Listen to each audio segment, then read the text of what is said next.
Hello friends, welcome back to my channel. তো আজকে অনেকদিন পরে একটা ভিডিও নিয়ে এলাম তোমাদের সঙ্গে শেয়ার করব বলে। তো অনেকদিন ধরে তো আমি কোনো ভিডিও বানাতেই পারছি না, এতটাই সময় কম পাচ্ছি। তো দেখো আমি এখন এত রাত্রে বসে কি করছি। ভাত টাত সব খাওয়া হয়ে গেছে। হাজব্যান্ড আবার এখন রাত্রেবেলা একটা ড্রিঙ্ক দিল। এই যে দেখো, ফ্রেশ ফ্রেশ একটা ড্রিঙ্ক। কি জানি এটার নাম বলো তো একটু। কি হ্যাঁ, আচ্ছা, চামেলি ফুলের এই যে তোমাদেরকে দেখাই, দেখো। তো আমি এখন চা খাচ্ছি, খাওয়া হয়ে গেছে, ভাত খাওয়া হয়ে গেছে অনেকক্ষণ আগেই।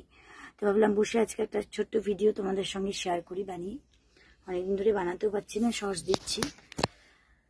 আর এটা খেলে পরে কতটা উপকার হয় দেখি। আজকে রাত্রে খেয়ে, এটা আজকে নিয়ে এসছে ও।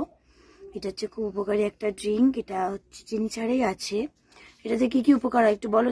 তো খেলাম, তো আমি চিনি ছাড়া খাই না চা, যদি এটাতে চিনি দিলে উপকারিতা একদম চলে যাবে। তো সে কারণে আমার হাজবেন্ড বানিয়ে দিল এখন খাওয়ার জন্য, বলে খুব ভালো একটা ঘুম হবে নাকি, ফ্রেশ হচ্ছে, একটা স্লিপ আসবে রাতে। তো চলো আজকে এই ভিডিওটি দেখে ভালো লাগলে অবশ্যই লাইক করে দিও, আর তোমরা সবাই পাশে থেকো। আমি খুব তাড়াতাড়ি ভিডিও বড় ভিডিও নিয়ে আসবো। আমি শুরু করবো আর কি, আবার নতুনভাবে ব্লগ বানানো। এখন তুমি সস দিচ্ছি কিছুদিন ধরে। তো তোমরা অবশ্যই সাথে থেকো, পাশে থেকো, আমাকে অবশ্যই যেভাবে সাপোর্ট করছো এইভাবেই থেকো। সবাই খুব ভালো থাকবে। Good night.